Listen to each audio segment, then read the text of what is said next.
Pagi, Assalamualaikum warahmatullahi wabarakatuh. Kita lanjutkan lagi bahasan terkait mata kuliah di minggu ini gitu ya, mata kuliah Alpro di minggu ini. Nah, seperti yang saya sudah bilang gitu ya di video sebelumnya bahwa minggu ini materi kita itu adalah searching. Nah, terkait searching itu sebenarnya akan ada 3 yang kita bahas. Yang pertama adalah searching itu nyari ya, pencarian gitu ya. Yang pertama adalah mencari nilai ekstrim.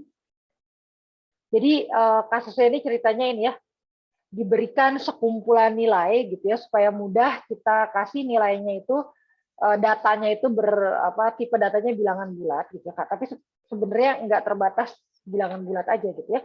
Bisa string, bisa float, apapun gitu ya.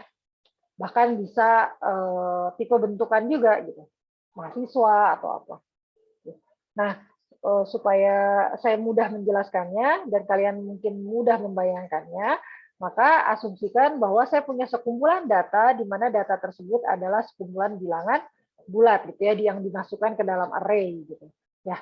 Nah, kemudian problem searching ini adalah bagaimana caranya saya mendapatkan nilai ekstrim dari sekumpulan data tersebut. Nilai ekstrim ini bisa minimum, bisa maksimum. Pokoknya berarti yang paling gitu ya, paling kecil atau paling besar.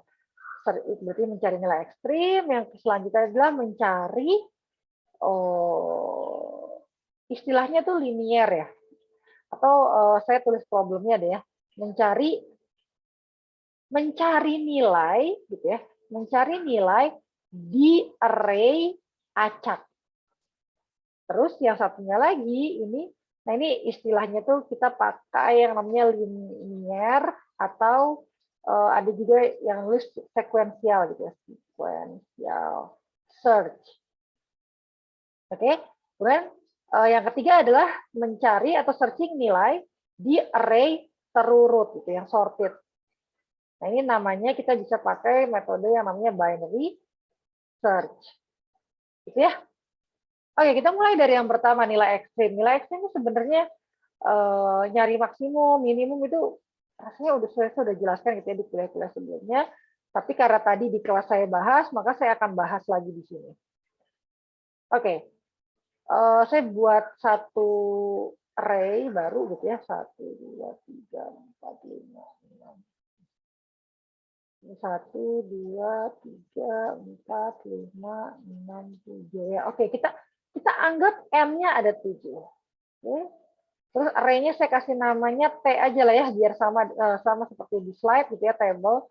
Nah ini misalnya isinya kan karena acak ya, jadi ini isinya misalnya 30, ini isinya 15, ini 70, ini 25, ini 31, ini 100, misalnya ini 99 gitu, misal gitu ya. Jadi ini adalah nilai-nilai kuis misalnya ya, dari kelas yang berisi 7 orang. Nah, sekarang pertanyaannya adalah bagaimana caranya saya mencari nilai maksimum. Siapa sih yang nilai kuisnya paling tinggi gitu lah kira-kira. Nah, cara yang paling mudah adalah sekuensial gitu. Saya cari satu-satu mulai dari depan ke belakang gitu. Paling depan ke paling belakang. Atau sebaliknya dari paling belakang ke paling depan juga boleh sih sebenarnya gitu ya. Tapi kita yang biasa aja lah ya, dari depan ke belakang. Nah, kan kalau misalnya disuruh lihat langsung brek banyak gitu, kan pusing gitu ya. Walaupun kalau ini kan sedikit ya, tapi misalnya datanya ada 1000, terus langsung harus ngebandingin langsung sekaligus 1000-1000-nya itu kan ya pusing lah ya. Makanya ada cara yang ada pendekatan yang lain gitu ya. Linear search itu idenya adalah saya meniadakan, bukan meniadakan. Saya menutup mata dengan data yang ini gitu. Jadi saya nganggap jadi lihatnya satu-satu gitu. Saya lihat dulu yang pertama, anggap aja yang lainnya yang belum kelihatan. Nah, yang tadinya problemnya sulit nyari maksimum dari banyak bilangan gitu ya, sekarang jadi sangat mudah ketika bilangannya cuma tinggal satu kan.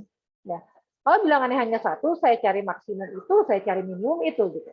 Saya cari minimum deh ya, karena tadi kan di kelas maksimum, saya cari minimum. Maka apa yang saya buat, ini saya nggak tulis kamus lagi ya, misalnya minimum, min.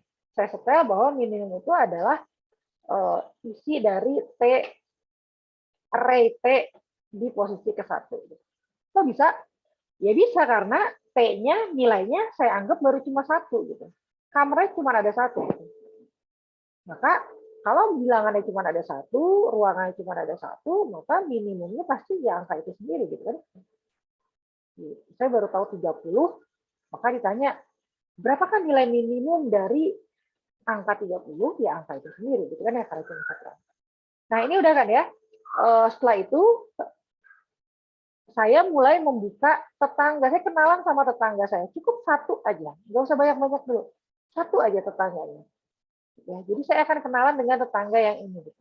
Yang ini anggap saja tidak ada. Gitu, ya. Abaikan dulu. Berarti apa yang akan saya lakukan? Saya lakukan tulis if aja sih. Saya akan membandingkan gitu. Apakah nilai minimum saya itu memang benar gitu. Saya kenalan dengan tetangga, kemudian saya harus ngecek. Kalau misalnya nilai minimum saya gitu, yang saya anggap tadi minimum itu masih lebih dari nilai dari tetangga saya gitu.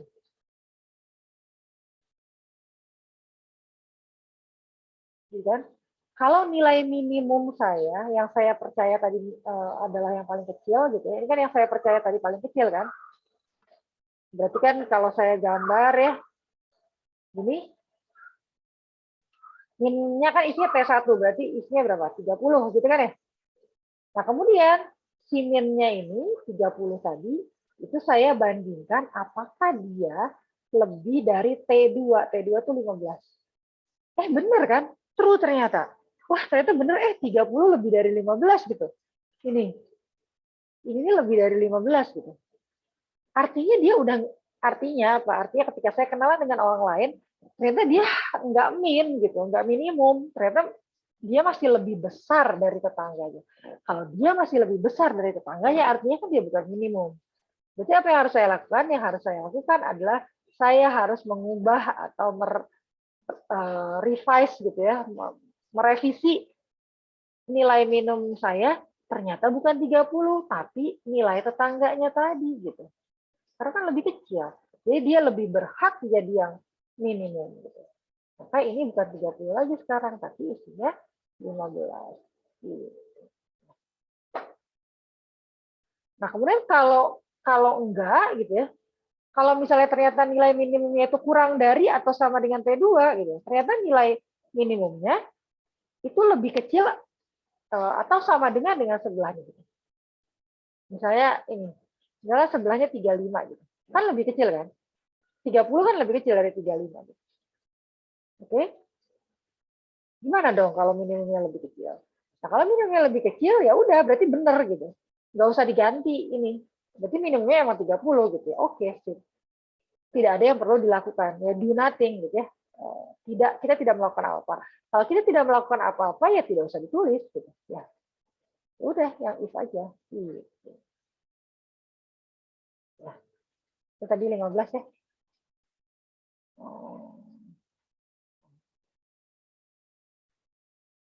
Gitu. Nah, sekarang udah kan ya tetangga sebelahnya.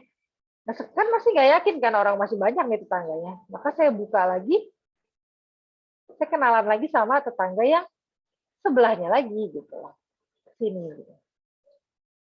Jadi gimana? Saya cek lagi sama persis. Kalau minnya yang tadi saya anggap min, ternyata lebih dari T3 gitu. Maka apa yang saya lakukan? Berarti minimumnya adalah T3 gitu. Karena minnya tadi, ini min yang ini tadi 15 tadi yang asal dari T2, ternyata masih lebih besar juga dari T3. Maka saya harus ubah minimumnya. Tapi dalam kasus ini kan enggak ya. Dalam kasus ini enggak. Ini dalam kasus ini kayaknya bisa minimumnya udah 15 ya. Terus gitu. Tapi saya harus tetap cek sampai minnya lebih dari T7 kan ya. T7 kan TN sebenarnya. Dan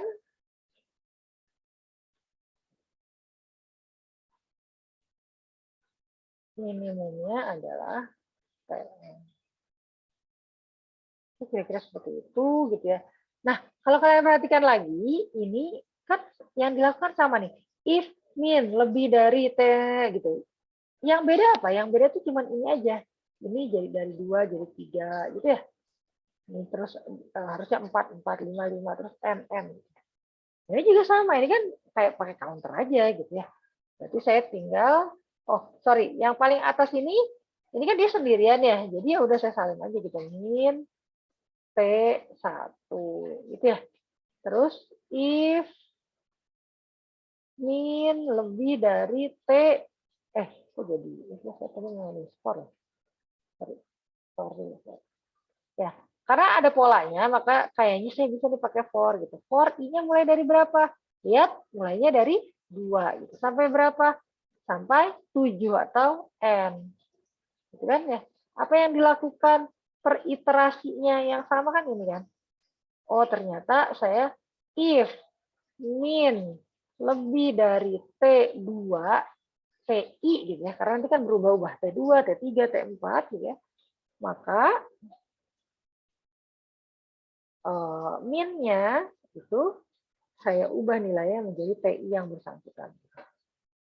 Begitu terus gitu ya. Ini n if, ini n for. Gitu. Selesai. Ya. Jadi nanti harusnya nilai min-nya itu adalah nilai yang terkecil. Bu, ini kan saya udah ketemu ya yang terkecil. Kenapa masih dicari terus sih sampai ke belakang? Itu kan karena kalian tahu lihat dari lihat pakai mata gitu ya. Tapi harusnya ya harusnya sih yang namanya mencari nilai minimum atau maksimum ya harus dicari semua data sampai akhir. Karena kita tidak pernah tahu akan berada di mana nilai maksimum atau minimum tersebut atau nilai ekstrim itu. Oke, kira-kira seperti itu terkait searching nilai ekstrim. Kita akan mudah-mudahan saya bisa membuat 2 video lagi gitu ya. Yang pertama adalah searching yang linear search atau sequential search, kemudian yang terakhir adalah binary search. Karena ini terpotong waktu sholat, jadi sampai di sini dulu. Ya, mudah-mudahan saya bisa lanjutkan lagi. Terima kasih. Wassalamualaikum warahmatullahi wabarakatuh. Selamat pagi semua.